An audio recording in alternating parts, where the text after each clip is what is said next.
جھڑکیاں کھائے کہاں چھوڑ کے صدقہ تیرا۔ مشائقین صوفیہ شہ نشین پر تشریف فرما ہیں۔ مفکر ملت حضرت علامہ قمر احمد اشرفی صاحب قبلہ کی توجہ چاہتے ہوئے کہتا ہوں، اعلیٰ حضرت فرماتے ہیں کہ میں تو مالک ہی کہوں گا، میں تو مالک ہی کہوں گا، میں تو مالک ہی کہوں گا کہ ہو مالک کے حبیب، میں تو مالک ہی کہوں گا کہ ہو مالک کے حبیب، یعنی محبوب اور محب میں نہیں میرا تیرا۔ یعنی محبوبات مشکل ہے، مشکل کشا سے مدد طلب کرتا ہوں۔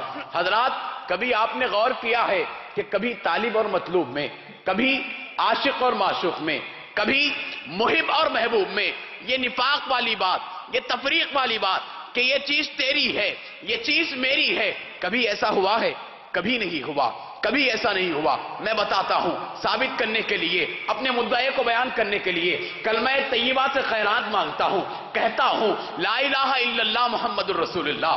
کلمہ طیبہ کے کتنے جز؟ دو جز۔ کتنے حصے؟ 2 حصے۔ لا الہ الا اللہ حصہ توحید، محمد الرسول اللہ حصہ رسالت۔ حصہ توحید میں ذات اللہ، حصہ رسالت میں ذات محمد، حصہ توحید میں حرف 12، حصہ رسالت میں حرف 12، اللہ کے نام میں حرف 4، محمد کے نام میں حرف 4، اللہ کے نام پر تجدید، محمد کے نام پر تجدید، اللہ کے نام پر نکتہ نہیں، محمد کے نام پر نکتہ نہیں۔ ارے جو محب اپنے محبوب کے نام پر نکتہ برداشت نہیں کرتا، وہ نکتہ چینی کیسے برداشت کرے گا؟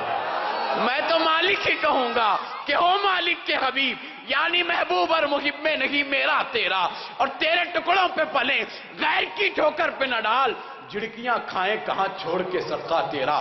جو بھی دیتا ہے لاریب جلی دیتا ہے، خود ہی دیتا ہے، وسیلے سے ہی دیتا ہے، اور مان لیتا ہوں کہ لے آتا ہے خالق سے، مگر مجھ کو دنیا میں میرا رزق نبی دیتا ہے، مجھ کو دنیا میں میرا رزق نبی دیتا ہے۔ معترض اعتراض کرتا ہے کہ آپ نے کہہ دیا کہ نبی دیتا ہے، دینے والا تو اللہ ہے، دینے والا آپ نے نبی کو کیسے بنا دیا؟ ہم نے کہا کہ ارے نادان سن، یہ ہم کہاں کہتے ہیں، یہ تو خود سرکار کہتے ہیں کہ اللہ یعطی وانا قاسم، اللہ مجھے دیتا ہے میں تقسیم کرتا ہوں۔ تبھی تو اعلیٰ حضرت نے فرمایا کہ رب ہے موتی، یہ ہے قاسم، رزق اس کا ہے کھلاتے یہ ہیں۔ کہتا ہوں کہ وہ اللہ ہے، وہ اللہ ہے تو یہ حبیب اللہ ہے، وہ اللہ ہے تو یہ حبیب اللہ ہے، وہ اللہ ہے تو یہ رسول اللہ ہے، وہ اللہ ہے تو یہ نبی اللہ ہے، وہ اللہ ہے تو یہ کلیم اللہ ہے، وہ اللہ ہے تو یہ صفی اللہ ہے، وہ اللہ ہے تو یہ روح اللہ ہے، وہ اللہ ہے تو یہ خلیل اللہ ہے، وہ اللہ ہے تو یہ نور من نور اللہ ہے، وہ رحمت والا، یہ برکت والا، وہ رحمت والا، یہ برکت والا، وہ رزق دینے والا، یہ رزق بانٹنے والا، وہ جہنم کی آگ بھڑکانے والا، یہ جہنم کی آگ بجھانے والا، وہ پکڑنے والا، یہ چھڑانے والا، وہ پکڑنے والا، یہ چھڑانے والا۔ کہتا ہوں کہ کیا چاہیے، کیا چاہیے، کیا چاہیے، سب مانگ، کیا چاہیے، کب چاہیے، سب مانگ، سبھی مانگ، کیا چاہیے، کب چاہیے، سب مانگ، سبھی مانگ۔ کس بات کی تاخیر ہے، اب مانگ ابھی مانگ، کس بات کی تاخیر ہے، اب مانگ ابھی مانگ۔ اور دارین کی ہر چیز تو ملتی ہے نبی سے، کچھ مانگنا چاہتا ہے خدا سے تو نبی مانگ، کچھ مانگنا چاہتا ہے خدا سے تو نبی مانگ۔ نصیر ملت پیر نصیر الدین نصیر گولڑوی علیہ رحمت و رضوان فرماتے ہیں کہ چراغ لے کے جب عشاق مصطفیٰ کے چلے، غلام حشر میں جب سید الورا کے چلے، لوائے حمد کے سائے میں سر اٹھا کے چلے، چراغ لے کے جب عشاق مصطفیٰ کے چلے، ہوائے تند کے جھونکے بھی سر جھکا کے چلے، اور نظر بعالم پاکیزگی پڑھے ان پر، نظر بعالم پاکیزگی پڑھے ان پر، مسافران لحد اس لیے نہا کے چلے، مسافران لحد اس لیے نہا کے چلے، اور وہ ان کا فقر کہ رشکائے خود سلیمہ کو، وہ ان کا فقر کہ رشکائے خود سلیمہ کو، وہ ان کا حسن کے یوسف بھی منہ چھپا کے چلے، وہ ان کا حسن کے یوسف بھی منہ چھپا کے چلے۔ اور نصیر کون ہے، نصیر کون ہے، نصیر کون ہے ان کے سوا رسول ایسا جو بخشوانے پہ آئے تو بخشوا کے چلے، جو بخشوانے پہ آئے، جہاں جہاں پہ بھی چرچے میری خطا کے چلے، وہیں پہ تذکرے سلطان، وہیں پہ تذکرے سرکار کی عطا کے چلے، کہ کچھ لبوں پہ نغمہ صلی اللہ سجا کے چلے، کہ خوشبوؤں کے سمندر میں ہم نہا کے چلے، اور میں آنسوؤں کی زباں پڑھ رہا تھا نعت ان کی، وہ مجھ کو دیکھ کے محشر میں مسکرا کے چلے، وہ مجھ کو دیکھ کے محشر میں مسکرا کے چلے۔ آئیے گزارش کرتا ہوں انتہائی ادب و احترام کے ساتھ مفکر ملت، واعظ اہل سنت، حضرت العلامہ و مولانا قمر احمد اشرفی صاحب قبلہ مدظ اللہ العالی، فاضل الجامعۃ الاشرفیہ مبارک پور اور ڈائریکٹر سنی سینٹر سے کہ مقرر عظیم آتے ہیں، جانے لطف امیم آتے ہیں، اہل محفل کو شادماں کرنے فقر و فن کے امیم آتے ہیں۔ آئیے اپنے اس مقرر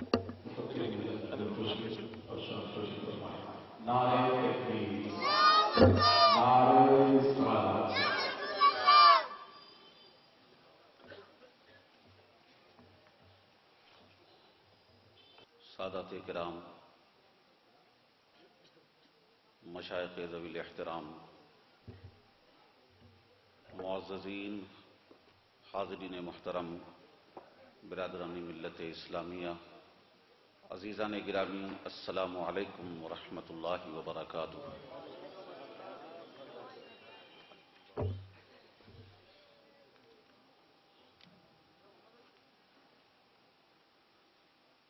الحمد للہ رب العالمین والعاقبۃ للمتقین والصلاة والسلام على اشرف الانبیاء والمرسلین وعلى آلہ واصحابہ اجمعین، اما بعد فأعوذ باللہ من الشیطان الرجیم، بسم اللہ الرحمن الرحیم، اہدنا الصراط المستقیم صراط الذین انعمت علیہم غیر المغضوب علیہم ولا الضالین۔ صدق اللہ مولانا العظیم وبلغنا رسولہ النبی الامین الکریم، ونحن على ذلك لمن الشاہدین والشاکرین، والحمد للہ رب العالمین۔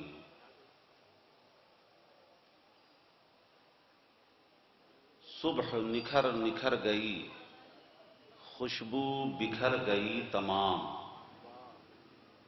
بھی دنیا خطا کی پوٹلی دیکھیے دھر گئی تمام، واہ رے قوت لوٹ کے آئی پھر وہیں، یوں تو نظر گئی تمام، لوٹ کے آئی پھر وہیں، یوں تو نظر گئی تمام۔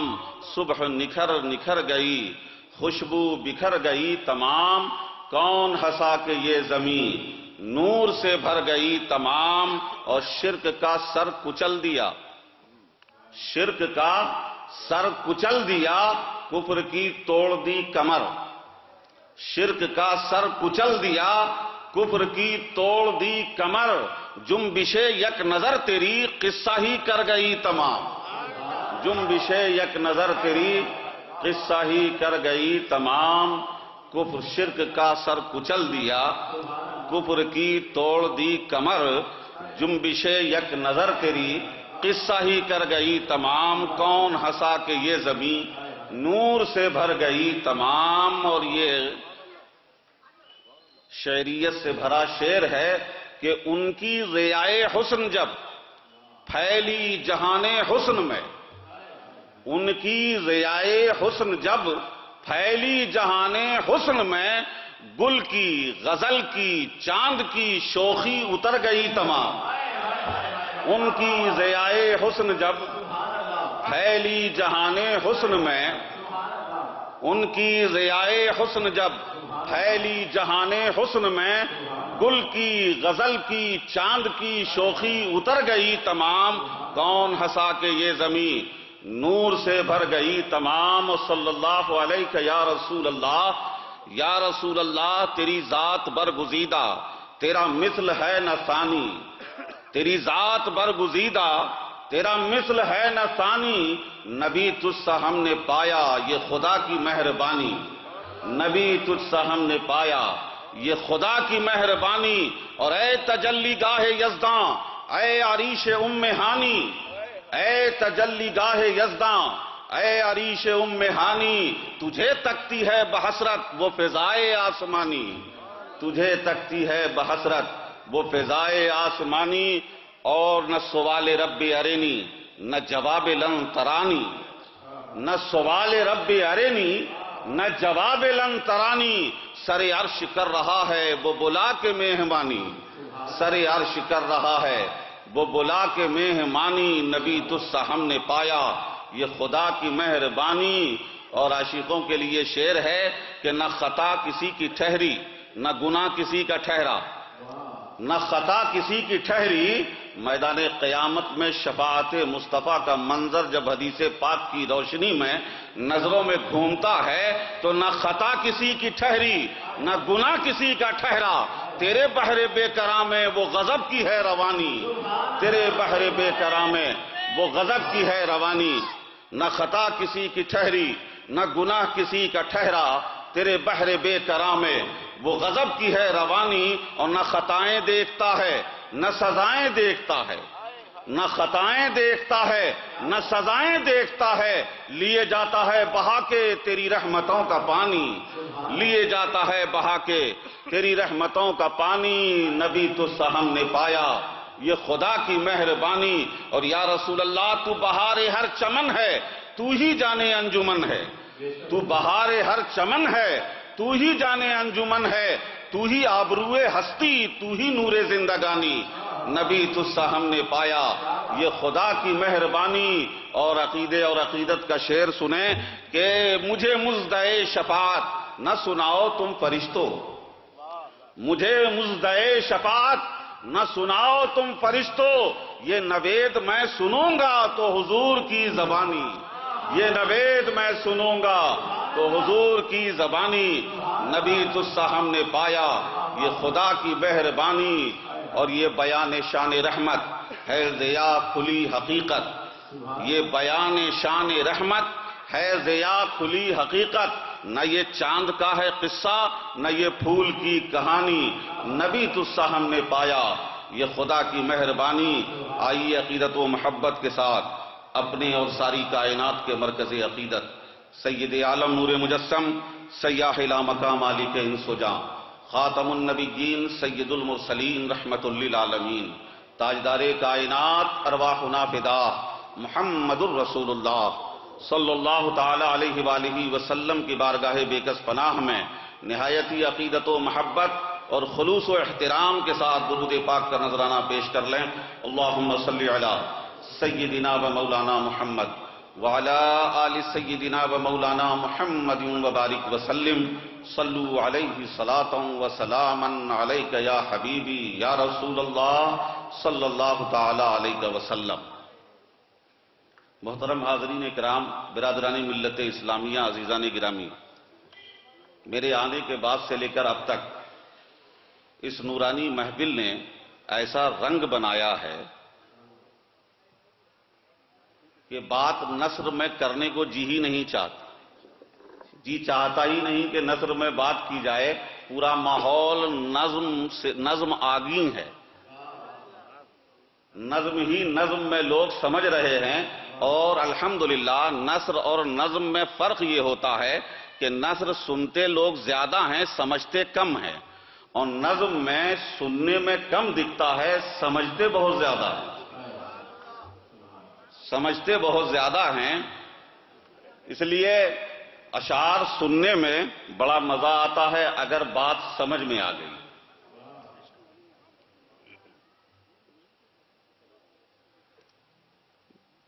اس سے پہلے کہ میں نے جس آیت کریمہ کی تلاوت کا شرف حاصل کیا ہے اس پر اپنی گفتگو کا سلسلہ آگے بڑھاؤں، چونکہ یہ محفل ذکر رسول ہے، جشن ظہور نور ہے، رسول پاک صلی اللہ علیہ وسلم کہ میلاد پاک کا جشن منایا جا رہا ہے۔ نبی رحمت صلی اللہ علیہ وسلم کی ثنا، مدح، تعریف، توصیف جمال و کمال کے تذکرے ہیں. اس حوالے سے میں خاص ان لوگوں کے لیے جو لوگ توجہ حاضر رکھے ہیں اور کسی بات کو بھی آسانی کے ساتھ کم لفظوں میں سمجھنے کے لیے تیار ہوں، تو میں ان کے لیے ایک دو باتیں پیش کر کے اپنی بات کی طرف آ جاؤں گا. حالانکہ میں جن باتوں کی طرف اشارہ کرنے جا رہا ہوں یہ خود ایک طویل مضمون، تفصیلی مضمون ہے اور بڑے طویل وقت کا متقاضی ہے. ایک بار درود پاک پڑھ لیں. اللہم صلی علی سیدنا و مولانا محمد وعلی آل سیدنا و مولانا محمد وبارک وسلم. صلو علیہ صلاۃ و سلاما علیک یا حبیبی یا رسول اللہ صلی اللہ تعالی علیہ وسلم. محترم حاضرین کرام، برادران ملت اسلامیہ، عزیزان گرامی،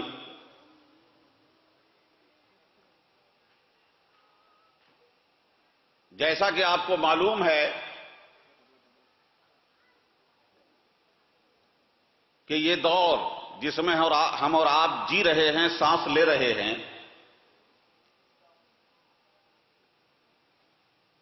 آج کا یہ دور فتنوں سے بھرا ہوا دور ہے. اس وقت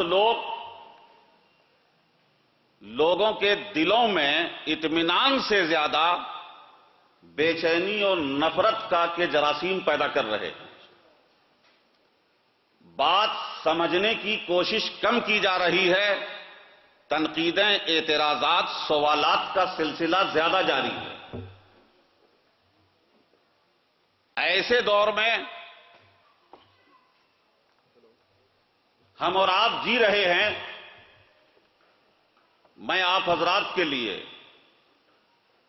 سنی مسلمانوں کے لیے، بلکہ عام مسلمانوں کے لیے پہلے ایک بات پیش کر دوں کہ میرے پیارے، اگر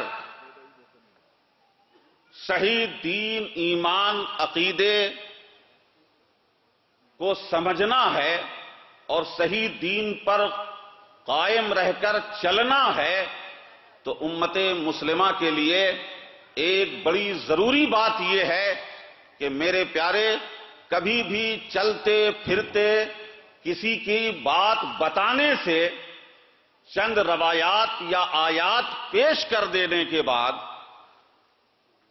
فتنوں میں مبتلا ہو جانا یہ اہل حق کا شیوا نہیں ہے. عوام کے لیے ضروری ہے کہ جب بھی کوئی نئی بات، کوئی الگ بات آپ کے سامنے پیش کی جائے تو آپ کی ذمہ داری یہ ہے کہ اس بات کی گہرائی تک پہنچنے کی کوشش کریں، اسے سمجھنے کی کوشش کریں. جہاں اوور کانفیڈنس ہو کر، اپنے آپ کو دانشور، عقل مند سمجھ کر، قرآن و حدیث کے چند ٹکڑے دیکھ کر آپ نے فیصلہ کرنے کا تہیہ کر لیا، آپ کے لیے گمراہی کا دروازہ وہیں سے کھل گیا. آپ کا، عوام کا سننا ہے، سنیے، لیکن اسے آگے جو لوگ اس میدان کے ماہر ہیں، علماء ہیں، اہل تحقیق ہیں، قائدین ہیں، ان سے ان باتوں کو سمجھنا، سمجھ کر موقف اختیار کرنا انتہائی ضروری ہے. آج کی عوام کے لیے سب سے بڑی نصیحت یہ ہے کہ کسی سے بھی کچھ سن کر کھٹکے میں مبتلا ہو جانا، دماغ میں کیڑے پیدا کر لینا اور دوسروں کے حق اور اہل سنت و جماعت کے سلسلے میں غلط ہونے کا عقیدہ بنا لینا، یہ اس وقت کا بہت بڑا فتنہ ہے. حاضرین محترم، برادران ملت اسلامیہ، عزیزان گرامی، اصل میں تقریریں اور خطابات کے کئی رویے ہیں، لیکن میری زندگی پوری زندگی فوجی زندگی گزری ہے تقریر کے اعتبار سے. میں نہ کسی بدھی ٹکی روایت کا پابند ہوں اور نہ کوئی میرا ایک اپنا انداز ہے کہ اس انداز پہ تقریر کرنی ہے. مجھے ہمیشہ ضرورت کا خیال، عوام کے تقاضے کا خیال، فتنوں پہ نظر اور اسی کے مطابق اور اسی کے تقاضے کو ملحوظ رکھتے ہوئے گفتگو کرنا یہ میری مجبوری ہے. اس لیے مجبوری ہے کہ میں نے اسے اپنا کوئی دھندا نہیں بنایا ہے بلکہ آخرت کے لیے سعادت کا ذریعہ بنانے کی کوشش کر رہا ہوں. حاضرین محترم، برادران ملت اسلامیہ، عزیزان گرامی، میں یہ عرض کر رہا تھا کہ آج اس اسٹیج پر مختلف لب و لہجے اور انداز میں رسول پاک صلی اللہ علیہ وسلم کی شان عظمت نگار میں کلام پیش کیے جا رہے ہیں، نعت پاک کے اشعار پیش ہو رہے ہیں. پوری ٹیم نعت پاک اور قصیدہ بردہ شریف کے محبت بھرے اشعار پیش کرنے کے لیے تشریف لائی ہے. لوگ ان کا خیر مقدم استقبال کر رہے ہیں، ان پر نظر نچھاور کر رہے ہیں. یہ ساری چیزیں دیکھ کے آج کا خشک مزاج، محبت سے محروم، جذبات سے عاری کوئی بھی انسان جو محبت سے محروم ہے، رسول پاک صلی اللہ علیہ وسلم سے ایک امتی، وفادار امتی غلام کی نسبت وارفتگی کا معیار کم سے کم کتنا ہونا چاہیے اس سے بھی نابلد ہے.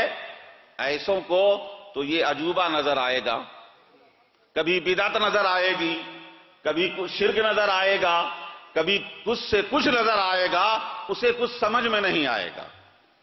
اب میں اس پر کوئی لمبی گفتگو کرنے نہیں جا رہا ہوں، مختصراً توجہ دلا دوں کہ ہم سے پہلے ابھی کیا نام تھا شاعر صاحب کا؟ سردار سلیم صاحب نے اپنے ایک شعر میں اس کی طرف توجہ دلا دی ہے. میرے پیارے سنو، رسول پاک صلی اللہ علیہ وسلم کی نعت پاک، آپ کی مدح بیان کرنا، یہ سب سے پہلے اللہ کی سنت ہے. اللہ کی سنت ہے. وما ارسلناک الا رحمتا للعالمین، یہ رب نے فرمایا ہے. ورفعنا لک ذکرک، یہ رب نے فرمایا ہے. انا ارسلناک شاہدا وبشیرا ونذیرا، انا ارسلناک شاہدا ومبشرا ونذیرا، یہ رب نے فرمایا ہے. وداعیا الی اللہ باذنہ وسراجا منیرا، یہ رب نے فرمایا ہے. سب سے پہلے میرے مصطفیٰ کی مدح، تعریف، نعت پیش کرنے والا رب ذوالجلال ہے. رب ذوالجلال ہے، مولا کی سنت ہے. اور جو کام حکم الہی کے تحت ہو بخشش کا ذریعہ ہے. جو کام حکم الہی کے تحت ہو بخشش کا ذریعہ ہے، اور جو کام منشأ ربانی کے تحت ہو وہ محبوبیت کا ذریعہ ہے. محبوبیت کا ذریعہ ہے. یہ منشأ الہی ہے کہ میرے مصطفیٰ کی تعریف کی جائے، ان کا گن گایا جائے، ان کی ثنا پیش کی جائے، ان پر درود و سلام پڑھا جائے. یہ منشأ الہی ہے. میرے پیارے، یہ رب کی سنت ہے. اور دوسری صحابہ کی سنت ہے. یہ بات تو مشہور ہے، لیکن میں صرف دو باتوں کی طرف توجہ دلانا چاہتا ہوں کہ مجھے یاد نہیں آتا کہ امت میں صحابہ میں جلیل القدر صحابہ ہیں، ان کی بے پناہ قربانیاں ہیں، اسلام کے لیے ان کی بے شمار خدمات ہیں. اللہ نے انہیں بڑے مقام عطا فرمائے ہیں. حضرت صدیق اکبر کا مقام، فاروق اعظم کا مقام، عثمان غنی کا مقام، علی مرتضی کا مقام، مہاجرین کا مقام، بیعت رضوان کے شرکا کا مقام، اصحاب بدر کا مقام، یہ سارے مقامات ہیں صحابہ میں. لیکن ایک بار بھی یاد نہیں آتا کہ کوئی ایسا واقعہ ہو کہ اتنے عظیم صحابہ میں سے کوئی بھی اوپر ہوں اور مصطفیٰ ظاہر میں ان سے نیچے بیٹھے. کوئی نظر نہیں آتا. خدمات اپنی جگہ. یہ سعادت صرف کسی ناطخواں کو ملی ہے کہ مصطفیٰ نیچے تشریف فرما ہیں اور اپنے مدح کرنے والے کو اوپر کھڑا کیا. اپنی مدح بیان کرنے والے کو منبر پہ کھڑا کیا ہے. تاریخ و سیرت گواہ ہے کہ جب بھی صحابہ اور رسول اللہ کا اجتماع ہوا ہے تو صحابہ مجلس میں مصطفیٰ منبر پہ نظر آتے ہیں، لیکن جب کوئی مدح مصطفیٰ کے لیے آیا تو مصطفیٰ قریب میں ہے اور مدح کہنے والا مداح منبر پہ کھڑا ہے.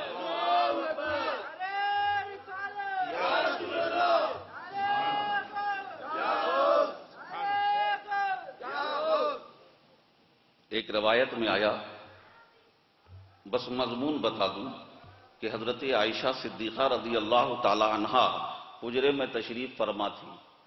آقا علیہ الصلوۃ والسلام تشریف لائے تو آپ نے غور سے، حیرت سے، تعجب سے دیکھا کہ سرکار تشریف لائے ہیں. حضور نے پوچھا کیا بات ہے عائشہ، بڑے تعجب سے دیکھ رہی ہے. کہا سرکار یہ دیکھ رہی ہوں کہ باہر بارش ہو رہی تھی لیکن آپ پہ ایک قطرے کا اثر نہیں ہے، آپ بھیگے نہیں ہیں. رسول پاک صلی اللہ علیہ وسلم خاموش ہو گئے اور فرمایا عائشہ کہیں تم نے میری چادر تو نہیں اوڑھ لی تھی؟ میری چادر تو نہیں اوڑھ لی تھی؟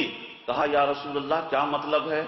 آقا نے فرمایا عائشہ یہ ظاہر میں بارش نہیں ہو رہی تھی، تم نے جو میری چادر اوڑھ لی تھی رحمت الہی کا نزول صاف تمہیں نظر آنے لگا، جسے تم نے بارش سمجھ لیا، وہ رحمت کا نزول تھا جو تمہیں نظر آ رہا تھا. میرے پیارے چادر مصطفیٰ کا اعجاز سمجھ گئے ہوں گے، ردائے مصطفیٰ کا اعجاز سمجھ گئے ہوں گے. آپ اٹھا کر تاریخ، سیرت پاک، رسول پاک کی سیرت، صحابہ کی سیرت اٹھا کر دیکھ لو. وہ ردائے رسول صلی اللہ علیہ وسلم، وہ ردائے رسول کہ حضرت عائشہ صدیقہ اوڑھ لیں تو رحمت نظر آئے، برستی نظر آئے، حجابات اٹھ جائیں. یہ ردائے رسول کسی کو نہیں ملا، کسی کو نہیں دیا گیا ہے. اگر تاریخ میں کسی کو ملی ہے یہ چادر مبارک تو صرف نعت پاک مصطفیٰ کہنے والے کو ملی ہے، صرف مدح پاک رسول کرنے والے کو ملی ہے. رسول پاک صلی اللہ علیہ وسلم نے خوش ہو کر ردائے مبارک اٹھا کر دے دیا، عطا کر دیا. توجہ چاہوں گا، عطا کر کے یہ بتایا کہ میں تو کل قیامت میں میری یہ چادر غریبوں، فقیروں، محتاجوں، بلکہ گنہگاروں، عاصیوں کے لیے یہ شامیانہ تو ہوگا ہی. ارے ان نعت خوانوں کے زمرے میں جو آ جائے گا وہ بھی اس ردائے رحمت کے تحت آ جائے گا، جو آ جائے گا ردائے رحمت کے تحت آ جائے گا. میرے پیارے ایک بات بتا دوں، اب آپ سمجھ گئے ہوں گے کہ صوفی صاحب ہیں، ہمارے حضرات مشائخ طریقت ہیں. یہ 10 روپے، 20 روپے، 100 روپے، 50 روپے اگر کسی ناطخواں کو نظر پیش کرتے ہیں تو ذرا غور کرو، میرے مصطفیٰ نے جو ردائے رحمت عطا کی ہے اس کے سامنے اس کی کوئی حقیقت ہے؟ جب نبی نے وہ چادر عطا کر دی ہے تو ہم تو اپنا پورا اثاثہ بھی دے دیں تو خدا کی قسم کم ہے. اس لیے میرے پیارے یہ نبی کی سنت، صحابہ کی سنت، جہاں نعت پاک پڑھنا ہے، انعام دینا یہ مصطفیٰ کی سنت ہے، نوازنا یہ مصطفیٰ کی سنت ہے صلی اللہ علیہ وآلہ وسلم. درود پاک پڑھیں. اللہم صلی علی سیدنا و مولانا محمد وعلی آل سیدنا و مولانا محمد وبارک وسلم.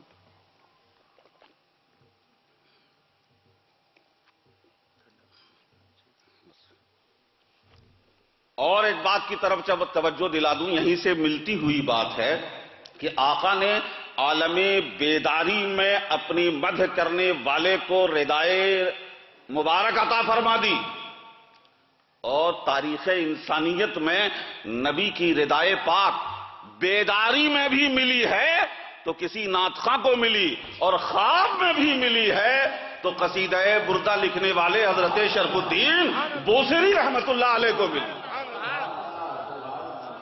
بیداری میں بھی نعت کہنے والے کو ملی اور خواب میں بھی انہی کو عطا ہوئی۔ اور ایک بڑی بات کی طرف توجہ دلا دوں، اسے گہرائی سے سمجھانے کے لیے مجھے دور سے تمہید لانی پڑے گی، لیکن اہل علم و عقل و فہم دانشوران موجود ہیں، میں سمجھتا ہوں میری بات سمجھ جائیں گے۔ آپ نے سنا ہوگا، بات طے شدہ ہے، مسلم ہے، فائنل ہے کہ نبی کی بارگاہ کا گستاخ معاف نہیں کیا جاتا۔ سنا ہوا ہے، طے ہے، اب اس پر آیات احادیث سب شاہد ہیں۔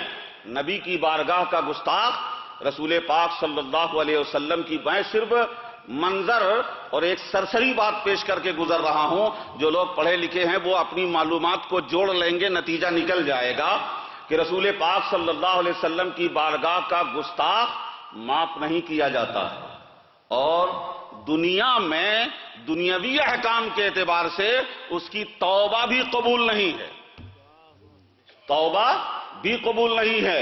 دو باتیں۔ تیسری بات یاد رکھیے کہ قرآن نے اعلان کیا ہے، استغفرت لہم ام لم تستغفر لہم لن یغفر اللہ لہم، استغفر لہم ام لم تستغفر لہم۔ ماشاءاللہ، یہ ذمہ داری حافظ صاحب پر ہے۔ نہیں، وہ آیت نے، میں سورہ منافقون کی آیت استغفرت لہم، میں وہ پڑھ رہا ہوں، سورہ منافقون کی آیت ہے، سواء علیہم استغفرت لہم ام لم تستغفر لہم لن یغفر اللہ لہم۔ اللہ نے اعلان کیا ہے سورہ منافقون میں، آیت اٹھا کے دیکھ لیجئے کہ اے نبی صلی اللہ علیہ وسلم، میرے محبوب، جو آپ کی بات سن کر منہ جھٹک لیتے ہیں، رخ موڑ لیتے ہیں، جب آپ کی طرف بلایا جائے، اذا قیل لہم تعالوا یستغفر لکم رسول اللہ لووا رؤوسہم، جب ان سے کہا جاتا ہے کہ آؤ، سجدے بہت کر لیے، نمازیں بہت پڑھ لی، کعبے تک پہنچ گئے ہو، لیکن مغفرت یقینی کی ضمانت چاہیے تو مصطفیٰ کی بارگاہ میں آؤ، مصطفیٰ کی بارگاہ میں آؤ۔ جب انہیں کہا جاتا ہے، قرآن کی آیت ہے کہ جب انہیں کہا جاتا ہے آؤ نبی کی بارگاہ میں تمہاری بخشش ہو جائے گی، تو لووا رؤوسہم، وہ اپنے سر جھٹک لیتے ہیں۔ میرے پیارے، مجھے بتانے کی ضرورت نہیں ہے کہ ایک آدمی سر کب جھٹکتا ہے، صرف سر جھٹک لیتا ہے، یہ ناپسندیدگی کا اظہار ہے، قبول نہ کرنے کا ایک ایکشن میں اظہار ہے۔ یہ ایکشن ہے جس سے نہ قبول نہ کرنے کا اظہار کیا جاتا ہے۔ میرے پیارے، مولا نے فرمایا، اے حبیب، ایسے لوگ جو آپ کی بارگاہ میں آنے سے منہ موڑ لیتے ہیں، آپ ان کے لیے مغفرت کی دعا کریں یا نہ کریں، اللہ انہیں ہرگز معاف نہیں کرے گا، ہرگز معاف نہیں کرے گا۔ شفیع محشر، شفیع المذنبین رحمت للعالمین صلی اللہ علیہ وسلم بھی ان کے لیے مغفرت کی دعا کریں تو معاف نہیں کیا جائے گا۔ کیوں؟ اس لیے کہ اے حبیب، میری بارگاہ کا بے ادب ہو اور تو مغفرت کر دے تو بخش دوں گا، لیکن تیری بارگاہ کا بے ادب ہو، اب اسے معاف نہیں کیا جائے گا، اب اسے نہیں بخشا جائے گا، نہیں بخشا جائے گا۔ یہ قرآن کا اعلان ہے۔ لیکن میرے پیارے، رسول پاک صلی اللہ علیہ وسلم کے زمانے میں حیات طیبہ میں مثالیں بھی موجود ہیں۔ میں بس یہ سے بات بتا کے آگے بڑھ جاؤں کہ یہ ایک یہودی نے رسول پاک کی توہین کی تو صحابہ کو رسول اللہ صلی اللہ علیہ وسلم نے اس کے لیے ترغیب دی۔ وہ خیبر کے قلعے میں گئے، وہاں اندر داخل ہو کر، محل میں داخل ہو کر اس کو قتل کر دیا کہ میرے نبی کا گستاخ ہے، بے ادب ہے، قتل کر دیا گیا ہے۔ میرے پیارے، ابو جہل کو قتل کیا گیا، جتنے گستاخ تھے صنادید قریش سب قتل ہو گئے، نبی کے گستاخ کو معاف نہیں کیا گیا ہے، معاف نہیں کیا گیا ہے۔ اختلاف تو بہت سارے لوگوں سے رہا ہے، جنگیں ہوئی، لڑائیاں ہوئی ہیں، لیکن جنہوں نے ذات رسالت کو نشانہ بنا کر توہین کی، گستاخی کی ہے، اسے معاف نہیں کیا گیا، اس کی مغفرت نہیں ہے، اس کی توبہ قبول نہیں ہوتی ہے۔ اب اتنے خطرناک بات کو سننے کے بعد بھی آپ ان لوگوں کی بات سنتے ہیں جن کے کہیں سے نبی کی محبت کہیں جھلکتی ہی نہیں ہے، رسول پاک کی محبت آپ کی تعظیم چھلکتی ہی نہیں ہے، شرک کی ساری آیتیں یاد، بدعت کی ساری حدیثیں یاد، مصطفیٰ کی عظمت کی کوئی ایک آیت یاد نہیں ہے، رسول پاک کی رفعت کی کوئی ایک حدیث یاد نہیں ہے، ایسے لوگوں کی بات بھی آپ سنتے ہیں، تعجب کی بات ہے۔ ارے تفصیلی دلائل آپ نے نہ جانا ہے نہ جانے، لیکن اتنا اجمالاً تو جان لیا نا، ٹیمپریچر دیکھ لیا ہے نا کہ جو لوگ ایسے ہیں وہ ایسے سچے اچھے ہو ہی نہیں سکتے۔ میرے پیارے، نبی کے گستاخ کو معاف کی مغفرت نہیں ہو رہی ہے، توبہ قبول نہیں ہوتی ہے، لیکن حیران ہو جائیں گے آپ۔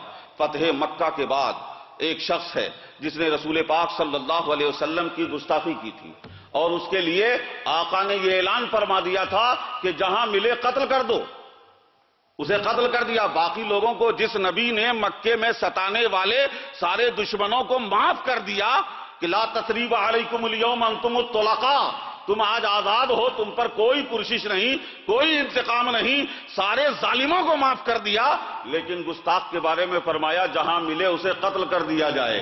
میرے پیارے، اس نے موقع پا کر ایسی اجازت چاہی کہ اس نے ایک پورا قصیدہ بانت سعاد رسول پاک صلی اللہ علیہ وسلم کی شان میں ایک قصیدہ لکھا ہے۔ ایک قصیدہ عربی ادب میں مدارس میں وہ قصیدہ پڑھایا جاتا ہے، قصیدہ بانت سعاد کے نام سے وہ قصیدہ لکھ کر بارگاہ رسالت میں حاضر ہو گیا۔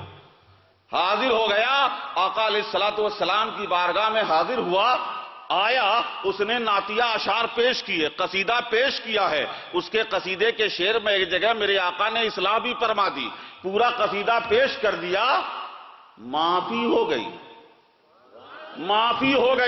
توجہ چاہوں گا کہ جو گستاخ نبی کی بارگاہ کا بے ادب، خود ابن تیمیہ نے الصارم المسلول میں لکھ دیا کہ نبی کا گستاخ واجب القتل ہے، معاف نہیں کیا جائے گا، توبہ نہیں ہوتی ہے۔ لیکن میرے نبی کی سنت یہ بتا رہی ہے کہ جسے کہیں نہیں بخشا جاتا، جو واجب القتل ہے، جس کی توبہ قبول نہیں ہوتی ہے، اگر اسے بھی مغفرت چاہیے تو صرف ذریعہ نعت مصطفیٰ ہے، صرف ذریعہ نعت مصطفیٰ ہے، مدح رسول پاک ہے، جو اس کی توبہ کو بھی قبول کرا دیتا ہے۔ جو کہیں نہ بخشا جائے وہ مداح رسول بن کے بخشا جاتا ہے۔ یہ باتیں چند باتیں تھی جو میں نے آپ کو توجہ دلا دی، اس لیے الحمدللہ اہل سنت و جماعت کے افراد رسول پاک صلی اللہ علیہ وسلم کی نعت پاک ادب سے، محبت سے، عقیدت سے، وارفتگی کے ساتھ سنتے ہیں اور اس پہ نچھاور بھی کیا کرتے ہیں۔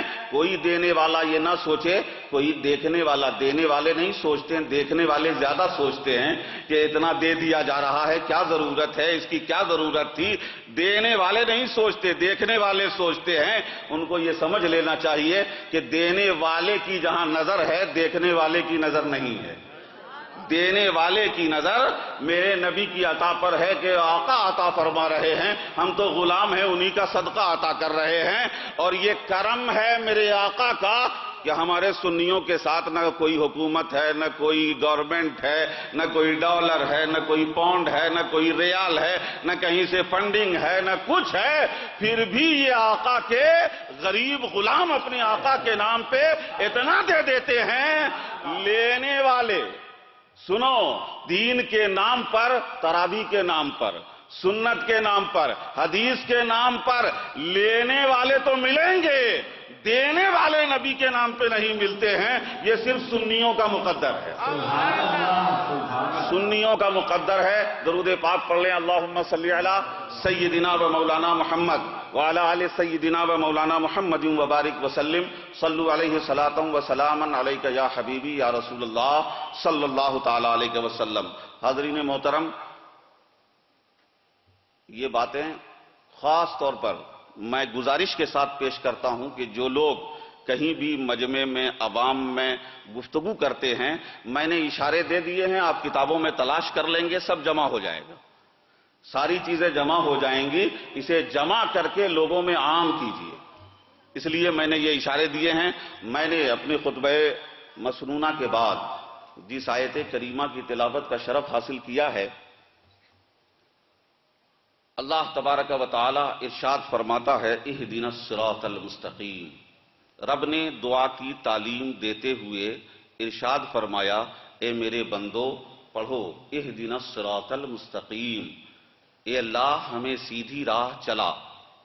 صراط الذین انعمت علیہم، راستہ ان کا جن پر تو نے انعام کیا ہے، جن پر تو نے انعام کیا ہے ان کی راہ چلا۔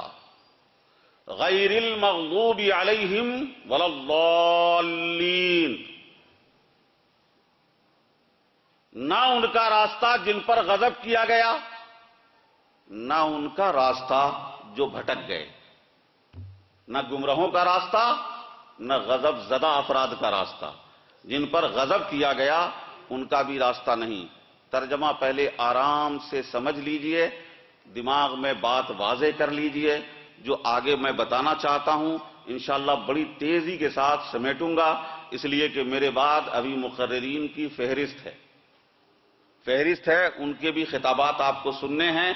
اب یہ سورہ فاتحہ ہے، توجہ چاہوں گا، آپ لوگ جواب دیں۔ میرے بھائی ڈھیر سارے کیمرے لگے ہوئے ہیں، آپ بند کر دیجئے۔ آپ سورہ فاتحہ ہے نا، بولیے اہدنا الصراط المستقیم، سورہ فاتحہ کی آخری آیت ہے نا۔ سورہ فاتحہ کے بارے میں آپ کیا جانتے ہیں؟ اتنا تو معلوم ہے نا کہ یہ سورہ بڑی عظیم سورہ ہے، اور اتنا تو سب کو معلوم ہے کہ یہ ایسی سورہ ہے کہ کوئی سورہ نماز میں پڑھو یا نہ پڑھو اس کو تو ضرور پڑھنا ہے۔ ہر نماز میں یہ سورہ پڑھی جائے گی، ہے نا، ہر رکعت میں پڑھی جائے گی۔ صرف عربوں میں پڑھی جائے گی، عرب کے لوگ پڑھیں گے کہ ہندوستان والے بھی پڑھتے ہیں، پوری دنیا کے لوگ پڑھتے ہیں، چاہے عرب ہو، چاہے ہند ہو، چاہے افریقہ ہو، چاہے یورپ ہو، چاہے آسٹریلیا ہو یا چائنا ہو، جس کسی بھی نسل کے، رنگ کے، جہاں مسلمان ہیں، جو مسلمان ہیں انہیں ہر دن 5 وقت کی نمازوں کی ہر رکعت میں سورہ فاتحہ پڑھنی ہے۔ پڑھتے ہیں نا، پڑھتے ہیں، فرض کی 2 رکعتوں میں تو واجب ہے، لیکن پڑھتے ہر رکعت میں، ہر رکعت میں پڑھتے ہیں۔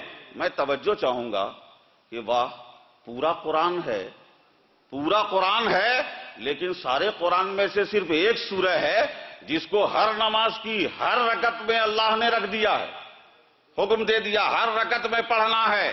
ارے میرے بھائی کچھ تو ہوگا اس کے اندر کہ سب کے لیے، ہر جگہ کے لیے رکھ دیا ہے۔ میرے پیارے کچھ کی بات نہیں، سب کچھ ہے اس سورہ میں، سب کچھ ہے اس سورہ میں۔ اور وہ سب کچھ میں سے میں کچھ بتاؤں تو بھی رات چلی جائے۔ میں صرف ایک بات کی طرف توجہ دلاؤں گا، ذرا غور سے سماعت فرمائیے۔ دعا کرتے ہیں اللہ ہمیں سیدھی راہ چلا، وہ راستہ جن پر، ان لوگوں کا راستہ جن پر تو نے انعام کیا ہے۔ میں اس کو ابھی رہنے دیتا ہوں، آگے بڑھتا ہوں۔ غضب والوں کا راستہ نہیں، جن پر تو نے غضب کیا ان کا راستہ نہیں، اور جو گمراہ ہو گئے ان کا بھی راستہ نہیں۔ میں تیزی کے ساتھ بات بتا دوں، مفسرین کرام فرماتے ہیں، علماء جانتے ہیں کہ غضب والوں کے راستے سے بچنے کی دعا کرائی گئی نا، بولیے۔ دعا کے 2 پہلو ہیں، ایک پازیٹو ایک نیگیٹو، ہے نا۔ ایک کیا ہے؟ سیدھی راہ انعام والوں کا راستہ چلا، یہ تو چلا، اور دوسری چیز یہ ہے یہ چلا اس پر اور بچا ان لوگوں سے جن پر تو نے غضب کیا ہے، ان کے راستے سے بچا، گمراہوں کے راستے سے بچا۔ اور جن پر غضب کیا گیا ہے ان سے مراد کون ہے؟ یہودی، بولیے یہودی۔ پورے مفسرین کہتے ہیں احادیث میں موجود ہے یہودی۔ سبق کی طرح سمجھ لیجئے تو بات اگلی سمجھ میں آئے گی، بات کھل جائے گی۔ اور گمراہوں کے راستے سے بچا، یہ گمراہوں سے مراد کون ہے؟ عیسائی، بولیے کرسچنز۔ گویا اللہ دعا کرنے کی تعلیم دے رہا ہے کہ بندے دعا کرو کہ انعام والوں کے راستے پہ چلا، مولا انعام والوں کے راستے پہ چلا اور یہودیوں کے راستے سے بچا، عیسائیوں کے راستے سے بچا۔ یہ دعا ہے، یہ دعا کرائی جا رہی ہے۔ اب مجھے یہ بتائیے کہ اب یہ دعا ہر جگہ کر رہے ہیں، ہندوستان، پاکستان، عرب ممالک میں، یورپ میں، افریقہ میں، ہر جگہ یہ دعا کی جا رہی ہے۔ سورہ فاتحہ پڑھ رہے ہیں آپ، روزانہ ہر نماز میں یہ دعا کر رہے ہیں، اے اللہ ہمیں سیدھی راہ، انعام والوں کے راستے پہ چلا، یہودیوں اور عیسائیوں کے راستے سے بچا۔ یہ دو چیزیں ہیں دعا میں۔ دیکھیے آپ راستہ چلتے ہیں نا تو دو چیزیں آپ دیکھتے ہیں۔ راستہ چلنے کے دو طریقے ہیں۔ ایک تو یہ ہے کہ راستہ چلتے ہیں تو روڈ دیکھتے رہتے ہیں، روڈ پہ نظر رکھتے ہیں کہ راستہ کیسے کیسے جا رہا ہے، اس پہ جانا ہے۔ لیکن آپ شاید کبھی بمبئی جو ہے بس سے گئے ہوں گے، کھنڈلا گھاٹ میں یا کشمیر اور جموں کشمیر کی طرف چلے جائیں تو وہاں کے ڈرائیور راستہ کم دیکھتے ہیں، روڈ کے کنارے زیادہ دیکھتے ہیں۔ روڈ نہیں دیکھتے ہیں، کنارے دونوں طرف نظر رکھتے ہیں کہ یہ دونوں طرف، ایک طرف پہاڑ ہے تو دوسری طرف کھائی ہے، ایک طرف پہاڑ ہے دوسری طرف گڈھا کھائی ہے۔ وہ سوچتے ہیں لوگ بس پہاڑ سے بچ جائیں اور کھائی سے بچ جائیں، دونوں کنارے پہ نظر رکھتے ہیں۔ اگر ان دونوں سے بچ گئے تو راستے ہی پہ رہیں گے، ان دونوں سے بچتے ہوئے نکل گئے تو راستے پہ رہیں گے۔ جہاں نارمل حالات ہوں وہاں راستے پہ نظر رکھو، اور جہاں فتنے کا زمانہ آ جائے تو راستے پہ نہیں، دونوں پر، دونوں طرف نظر رکھو کہ ادھر سے بھی بچنا ہے ادھر سے بھی بچنا ہے۔ نعرہ تکبیر، نعرہ رسالت، علماء اہل سنت۔ بڑی تیزی سے سمجھنے لگے ہیں لوگ، اتنی تیز فہم میں تیزی آ گئی ہے، اس کے باوجود بھی لوگ آج تک بدعت نہیں سمجھ پائے کہ بدعت کیا ہے، اور صرف اس کو سمجھنے کے لیے اتنا کافی ہے میرے پیارے کہ اس وقت پوری دنیا کا رویہ کیا ہے جانتے ہیں؟ پوری دنیا کا رویہ یہ ہے، جیسے آپ بچپن میں یا اپنے محلوں میں سنا ہوگا کہ بعض ہوشیار چور کیا کرتے ہیں، چوری کر کے بھاگتے ہیں اور بھاگتے ہوئے خود ہی ہلہ کرتے، شور کرتے، چور چور چور، تاکہ ملنے والا اس کو نہ پکڑے۔ چور خود شور کرے چور چور چور، تو اس کو چور نہ پکڑے، نہ اس کو چور نہ سمجھے کوئی اور وہ نکل جائے۔ یہی ہے نا، یہ طریقہ چل رہا ہے۔ آپ دیکھ رہے ہیں پوری دنیا پہ، پوری دنیا میں خون کی ندیاں بہانے والا امریکہ، مسلمانوں کے جان، مال، عزت و آبرو، املاک، ان کے ساری چیزوں کو تباہ کرنے والا امریکہ، مسلمانوں کے وسائل ذخائر پر قبضہ کرنے والا امریکہ، عورتوں بچوں تک کو بے دردی سے مارنے والا امریکہ، اور یو این او میں بیٹھ کر امن عالم کا پیغام دینے والا امریکہ۔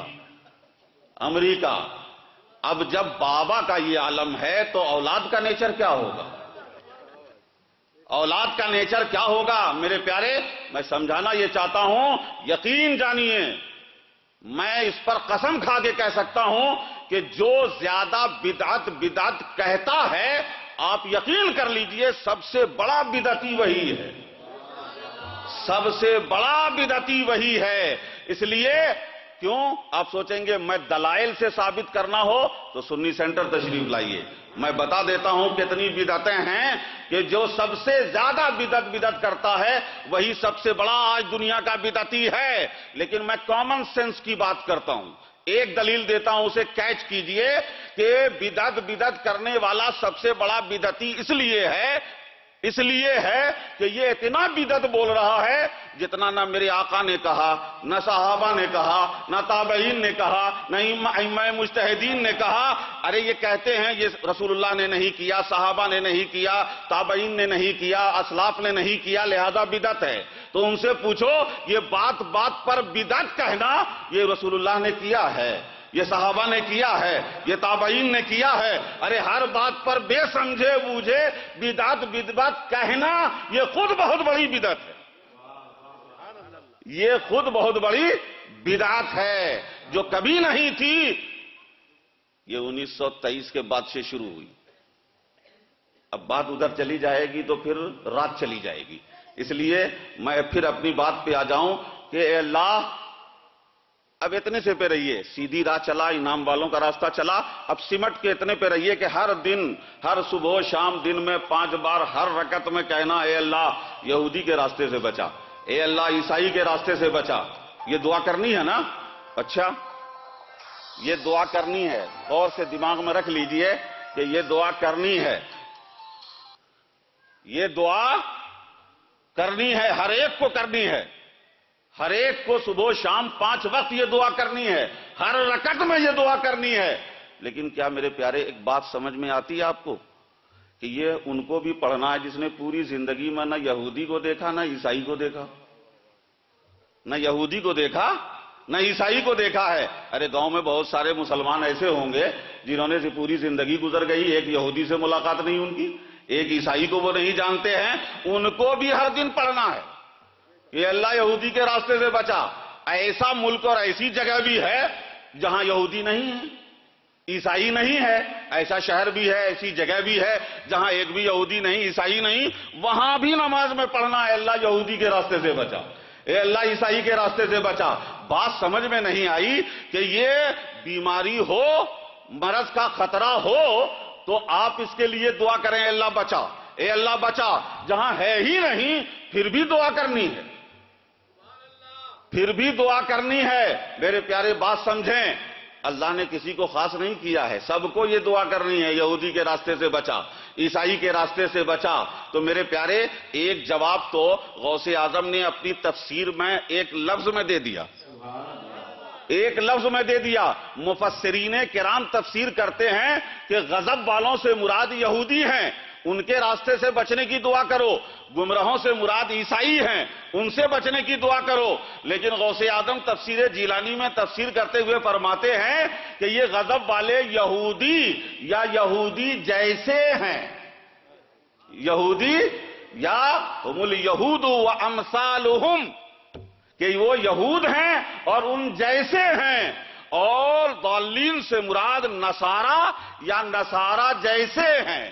یعنی مسلمانوں اب دعا کرو کہ اے اللہ یہودیوں سے بچا، یہودی کے راستے سے بچا یا یہودی جیسے کے راستے سے بچا، یہودی جیسے لوگوں سے بچا، گمراہوں عیسائیوں سے بچا یا عیسائی جیسوں سے بچا۔ میرے پیارے یہ تو ہو سکتا ہے کہ کہیں یہودی نہ ہو، یہودی نہ ہو، لیکن یہودی جیسوں کا ہر جگہ خطرہ ہے، یہودی جیسے لوگوں کا خطرہ ہر جگہ ہے۔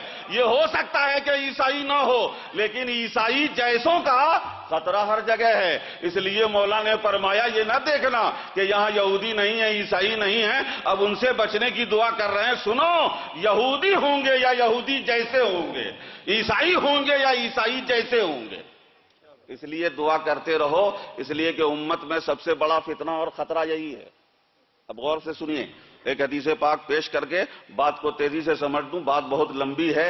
میرے آقا صلی اللہ علیہ وسلم نے ارشاد فرمایا لَتَتَّبِعُنَّ سُنَنَ مَنْ كَانَ قَبْلَكُمْ حَذْوَ الْقُدَّةِ بِالْقُدَّةِ حَذْوَ الْقُدَّةِ بِالْقُدَّةِ حَتَّى لَوْ دَخَلُوا فِي جُحْرِ ضَبٍّ لَدَخَلْتُمُوهُ۔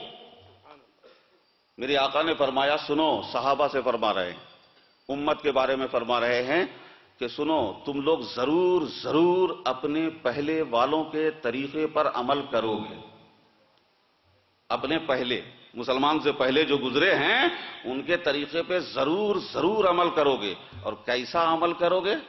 جیسے تیر کے دونوں پر ہوتے ہیں، برابر برابر۔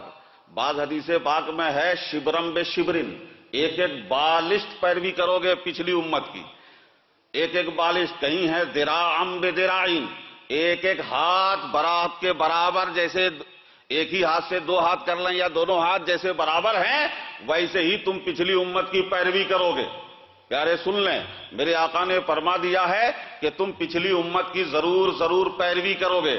صحابہ نے کہا یا عرض کیا یا رسول اللہ ہم اہل الکتاب، کیا ایک آقا آپ جو فرما رہے ہیں کہ پچھلی امت سے مراد یہود و نصارہ، پچھلی امت کے بارے میں جو آپ فرما رہے ہیں اس سے مراد اہل کتاب یہود و نصارہ ہیں؟ میرے آقا نے فرمایا فما، ان کے سوا کون ہیں؟ یعنی پچھلی امت سے مراد یہود و نصارہ ہیں، یہ یہودی ہیں، نصارہ ہیں۔ آقا نے فرمایا یہ امت ضرور ضرور اس کی پیروی کرے گی، ضرور ضرور، برابر برابر، طابق النعل بالنعل، جوتے کے تلی کے برابر برابر یہ امت یہود و نصارہ کی پیروی کرے گی، پیروی کرے گی۔ میرے پیارے، اتنی بات ہے، یہ امت کو سب سے بڑا خطرہ یہ ہے کہ یہود و نصارہ کی پیروی کرے گی، یہود و نصارہ کی پیروی کرے گی۔ میرے آقا نے سورہ فاتحہ میں دعا رکھ دی، میرے مولا نے سورہ فاتحہ میں دعا رکھ دی کہ مسلمانوں یہ سب سے بڑا خطرہ ہے، اس لیے ہر روز ہر نماز میں یہ دعا کرو گے، اللہ غضب والے یہودیوں کے راستے سے بچا، گمراہ ہوئے عیسائیوں کے راستے سے بچا۔ لیکن بات یہ ہے کہ پڑھتے سب ہیں، سمجھ کے پڑھیں تب نا، سمجھ کے پڑھیں تب نا۔ اے اللہ یہودیوں کے راستے سے بچا، یہودی انداز چل رہا ہے اور یہودیوں کے راستے سے بچا، عیسائی کی پیروی ہو رہی ہے اور عیسائیوں کے راستے سے بچا۔ یہ دعا ہے، یہ دعا ہے یا صرف نقل ہے؟ دعا نہیں ہو رہی ہے، صرف نقل ہو رہی ہے، رسم ادا ہو رہی ہے۔ میرے پیارے، میرے مولا نے فرمایا کہ اگر تم وَإِن ذَكَرْتَنِي بِالْغَفْلَةِ ذَكَرْتُكَ بِاللَّعْنَةِ، سنو، اگر بندہ مجھے غفلت کے ساتھ یاد کرتا ہے کہ یاد تو کر رہا ہے، دعا کر رہا ہے، لیکن توجہ میری طرف نہیں ہے، غفلت کے ساتھ یاد کرتا ہے، تو حدیث پاک میں آیا کہ اللہ فرماتا ہے کہ اس بندے کو میں لعنت کے ساتھ یاد کرتا ہوں، لعنت کے ساتھ۔ میں آج توجہ یہ دلانا چاہتا ہوں کہ دعا کریں تو توجہ کے ساتھ کریں۔ سورہ فاتحہ کم سے کم اس کی آیتوں کا میننگ اور اس کا ترجمہ تو سب کے ذہن میں ہے، کم سے کم اس کے پڑھتے وقت یہ دعا کرو، جب آیت پڑھو دعا کرو تو ترجمے کو، معنی کو سمجھ کے کرو۔ اہدنا الصراط المستقیم، اے اللہ سیدھی راہ چلا، ان لوگوں کا راستہ جس پر تو نے انعام کیا ہے، غیر المغضوب علیہم، اے اللہ غضب والوں کے راستے پہ نہ چلا، گمراہوں کے راستے پہ نہ چلا۔ سمجھ کے پڑھیے تو سارے فتنوں سے بچ جائیں گے، سارے فتنوں سے بچ جائیں گے۔ یہ سارے فتنے اسی میں سمٹ کے آ جاتے ہیں۔ میرے پیارے، اللہ پاک نے یہ دعا سکھائی، یہودیوں کے راستے، یہودی جیسوں کے راستے سے بچو، عیسائیوں کے راستے، عیسائی جیسوں کے راستے سے بچو۔ آپ غور کریں گے تو قرآن پاک کا مطالعہ کریں، قرآن پاک کی تلاوت کریں، پڑھیں، دیکھیں تو پورے قرآن میں میرے پیارے اللہ کی حمد و ثنا ہے، اللہ کی توحید کا اعلان ہے، احکام ہیں، قصص ہیں، لیکن ان پورے قرآن میں ایک بڑا حصہ جو ملے گا وہ حضرت موسیٰ کا تذکرہ، یہودیوں کا تذکرہ، بنی اسرائیل کا تذکرہ، حضرت عیسیٰ کا تذکرہ، عیسائیوں کے تذکرے، یہ بڑا حصہ ہے۔ آپ ذرا توجہ دیں تو بہت سمجھ میں آ جائے کہ قرآن کا وہ پورا حصہ جس میں یہودیوں عیسائیوں کے، حضرت موسیٰ حضرت عیسیٰ علیہ السلام کے تذکرے ہیں، وہ سارے تذکرے کا نچوڑ صرف دو کلمے میں ہے، غیر المغضوب علیہم ولا الضالین۔ اے اللہ وہ یہودیوں کے جتنی باتیں، جتنے انداز، جتنے طریقے، جتنے رویے تو نے بتائے ہیں، وہ سارے رویے یہودیوں کے، وہ سارے رویوں سے ہمیں بچا۔ عیسائیوں کا پورے قرآن میں جو ذکر ہے وہ سارے رویے جو ان کے ہیں ان کے رویوں سے بچا۔ پورے کا قرآن میں یہود و نصارہ کا جو ذکر ہے اس کا نچوڑ دو لفظوں میں بیان، دو کلمات میں بیان کر دیا گیا ہے۔ میرے پیارے، اب یہ مغضوب علیہم یہودی ہیں، کون ہیں؟ مغضوب علیہم یہودی ہیں اور ضالین عیسائی ہیں۔ بس یہ دو بات سن لیں، مغضوب علیہم یہودی ہیں، یہودی بھی بھٹکے ہوئے ہیں، توجہ رکھیں، چھوڑ دیں، یہودی بھی بھٹکے ہوئے ہیں، دین سے باہر ہیں، کفر میں، شرک میں مبتلا ہیں۔ یہودیوں نے کہا عزیر ابن اللہ، عزیر اللہ کے بیٹے ہیں، معاذ اللہ۔ عیسائیوں نے کہا مسیح ابن اللہ، عیسیٰ مسیح اللہ کے بیٹے ہیں۔ تو بتائیے مشرک تو دونوں ہو گئے نا؟ بولیے، دونوں ہو گئے۔ توجہ چاہوں گا، مشرک دونوں ہیں۔ نبی خاتم النبیین، نبی آخر الزمان محمد الرسول اللہ صلی اللہ علیہ وسلم کا دونوں نے انکار کیا، نبی نہیں مانتے ہیں، دونوں کافر، دونوں مشرک، دونوں گمراہ، دونوں دین سے باہر ہیں، قرآن کے منکر، اسلام کے مخالف، دین اسلام کے مخالف، دونوں ہیں نا؟ توجہ حاضر ہے کہ نہیں؟ توجہ حاضر ہے؟ دونوں مشرک کافر ہیں، لیکن قربان جاؤ میرے پیارے، دونوں کافر مشرک ہیں، لیکن مولا نے یہودیوں کو غضب والے کہا ہے۔ کیا کہا ہے؟ غضب، ان پر غضب کیا گیا ہے، اور عیسائیوں کو شرک کے باوجود گمراہ کہا ہے۔ گمراہ کہا ہے، توجہ چاہوں گا، گمراہ کہا ہے۔ بس اسی نقطے کو سمجھ لیجئے، قرآن میں دوسری جگہ بھی یہودیوں کے بارے میں غضب اللہ علیہم، اللہ نے ان پر غضب فرمایا، فباؤوا بغضب علی غضب، کہ یہودیوں کے بارے میں یہ ہے کہ یہ بنی اسرائیل یہودی یہ غضب پر غضب کے ساتھ لوٹے، یعنی تہ بتہ غضب کے ساتھ لوٹے۔ قرآن میں یہودیوں کے ساتھ غضب کا ذکر کیا گیا اور عیسائیوں کے ساتھ گمراہی کا ذکر کیا گیا۔ قل یا اہل الکتاب لا تغلوا فی دینکم، اے اہل کتاب اپنے دین میں غلو مت کرو، یہ عیسائیوں سے کہا گیا کہ دین میں غلو کر کے گمراہ مت ہو جاؤ۔ یہ صرف ایک بات سمجھ لیجئے کہ کافر مشرک دونوں ہیں، لیکن یہودیوں کو غضب والا کہا گیا اور عیسائیوں کو صرف گمراہ کہا گیا۔ بات ایک نقطہ صرف آج بتا دوں گا اور اس کو ذہن میں رکھ لیجئے، سنیے۔ وجہ یہ ہے کہ یہودی کافر مشرک کے ساتھ ساتھ نبی کے گستاخ ہیں، بے ادب ہیں، اور عیسائی اگرچہ کافر و مشرک ہیں لیکن نبی کی بارگاہ کا احترام کرنے والے ہیں، اپنے نبی سے محبت کرنے والے ہیں، کفر و شرک کے باوجود گمراہ تو ہیں، لیکن یہودی گمراہ کے ساتھ ساتھ اللہ کے غضب میں مبتلا ہے۔ اور کیسے؟ سنو، اسی قرآن میں ذرا سا یہودیوں کا منظر دیکھ لیجئے۔ اللہ تبارک و تعالی نے حضرت موسیٰ علیہ السلام کی قوم یہودی حضرت موسیٰ علیہ السلام سے کہتی ہے لن نؤمن لک حتی نر اللہ جہرتن، ذرا اندازہ کیجئے، اے موسیٰ ہم آپ پر ایمان نہیں لائیں گے۔ یہ کون کہہ رہے ہیں؟ یہودی۔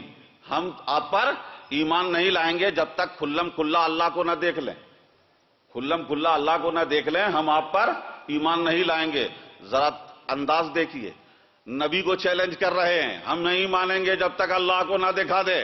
قربان جائیے میرے پیارے، یہ یہودی ہیں جو کہتے ہیں موسیٰ ہم پر ایمان نہیں لائیں گے، ہم آپ پر ایمان نہیں لائیں گے جب تک اللہ کو نہ دیکھ لیں، اللہ کو نہ دیکھ لیں۔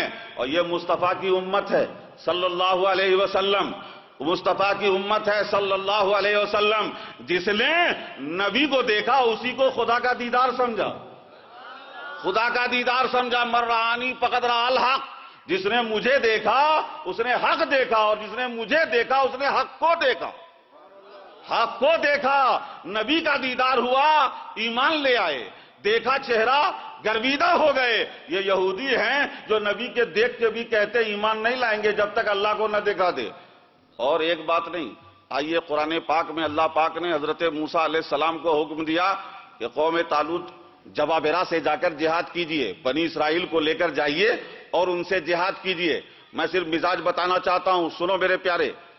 حضرت موسیٰ کی قوم کو کیا حکم ملا؟ جا کر جہاد کیجئے بنی اسرائیل کو لے کر۔ تو حضرت موسیٰ کی قوم اور امت بننے والی جواب دیتی ہے فَاذْهَبْ أَنْتَ وَرَبُّكَ فَقَاتِلَا اِنَّا هَاهُنَا قَائِدُونَ۔ اے موسیٰ اللہ کا حکم لے کر آئے ہیں کہ اللہ نے حکم دیا ہے کہ چل کے جہاد کرو۔ تو یہ یہودیوں نے جواب دیا اے موسیٰ تم جاؤ تمہارا رب جائے، تم جاؤ اللہ کو لے کر، تم جاؤ تمہارا رب جائے، ہم تو یہاں بیٹھے ہیں، ہم تو یہاں بیٹھے ہیں۔ میرے پیارے، یہ امت کا مزاج ہے، یہ امت کی بولی ہے، یہ نبی پر ایمان لانے والوں کی بولی ہے۔ نبی کے ہوتے ہوئے ان کی گستاخی، ان کی جرت کا اندازہ لگائیں کہ کہتے ہیں جاؤ تم اور تمہارے اللہ لڑو جا کے، معاذ اللہ ہم یہاں بیٹھے ہوئے ہیں۔ اللہ اکبر، یہ ہے یہودیوں کی بے ادبی، یہ ہے ان کی خشک مزاجی۔ لیکن میرے پیارے، میں آپ کو بتا دوں میدان بدر میں کفار کا 1900 کا لشکر ہے، پوری تیاری کے ساتھ آیا ہوا ہے. مسلمان ہتھیار نہیں ہے، سامان نہیں ہے، سواری نہیں ہے. اللہ نے حکم دے دیا کہ لڑنا ہے تو 313 مصطفیٰ کے کہنے پہ جان لٹانے کے لیے تیار ہو گئے. یہ مسلمان ہیں جو 1000 کے سامنے 313 بے سر و سامانی کے عالم میں کھڑے ہو گئے. اور وہ یہودی تھے جنہوں نے اللہ کا حکم، رسول اللہ کا فرمان بھی اللہ کے رسول کے فرمان کو ٹھکرا دیا. میرے پیارے، بات سمجھ میں آ گئی کہ کافر مشرک تو یہودی اور عیسائی دونوں ہیں، لیکن فرق یہ ہے کہ یہ یہودی نبی کے بارگاہ کے گستاخ ہیں. ان کی زبان خشک ہے، ان کا لہجہ سوکھا ہے، ان کے پاس رعایت نہیں ہے، ادب نہیں ہے، احترام نہیں ہے. ان کے پاس یہ کافر مشرک بے ادب، احترام سے خالی تھے تو اللہ نے صرف کافر و مشرک نہیں کہا بلکہ غضب فرمایا اس کے اوپر. اور عیسائی اگرچہ کفر و شرک کر گئے لیکن نبی کے بے ادب نہیں تھے، نبی کے بے ادب نہیں تھے، اس لیے انہیں گمراہ کہا گیا. میرے پیارے، اب بات سمجھ لو، اللہ کے رسول صلی اللہ علیہ وسلم نے آگاہ کر دیا ہے کہ یہ امت یہودیوں کی پیروی کرے گی پورے طور پر. یہودیوں کی پوری پیروی کرے گی. تیر کے دونوں پر کی طرح برابر یہودیوں کی پیروی کرے گی. جوتے کے نال کی طرح، تلے کی طرح برابر پیروی کرے گی. اب آپ جب چلیں اور دیکھیں کہ کوئی نبی کی بارگاہ میں ایسا جملہ بولتا ہے جو عام آدمی کی طرح جملہ ہے، سوکھا جملہ استعمال کرتا ہے، بے ادب انداز میں گفتگو کرتا ہے، نبی کے اختیار کا انکار کرتا ہے، رسول کے علم غیب پہ اعتراض کرتا ہے، مصطفیٰ کی عظمت پر پیشانی پہ بل آ جاتا ہے، رسول پاک کی تعریف سن کر ان کے چہرے بگڑنے لگتے ہیں، تو سمجھ جائیے یہ یہودی تو نہیں ہیں، یہودی مزاج ضرور ہیں، یہودی مزاج ضرور ہیں. اور دعا کیجئے اللہ یہودیوں سے بھی بچا اور یہودی جیسوں سے بھی بچا، یہودیوں سے بھی بچا اور یہودی جیسوں سے بھی بچا. غیر المغضوب علیہم ولا الضالین. یہودیوں کا مزاج خشک ہے، بے ادب ہے، احترام سے خالی ہے، عقیدت سے خالی ہے، محبت و جذبات سے خالی. یہ یہودی بے ادبی کا نمونہ ہے. کیا ہے؟ یہ بے ادبی کا ماڈل ہیں. یہودی بے ادبی گستاخی کا ماڈل ہیں اور عیسائی غلو کا ماڈل ہے. سے زیادہ آگے بڑھ جانا، زیادہ سے زیادہ آگے بڑھ کر عقیدت، محبت، احترام میں حضرت عیسیٰ کو اللہ، حضرت عیسیٰ کے والدہ کو 3 خداؤں میں سے ایک خدا اللہ کا بیٹا کہہ دیا، اور حضرت عیسیٰ کے ادب و احترام میں، ان کے منصوبات کے ادب و احترام میں یہ غلو کر گئے، حد سے زیادہ آگے بڑھ گئے، یہ گمراہ ہو گئے. یہ غلو کرنے والوں کا ماڈل عیسیٰ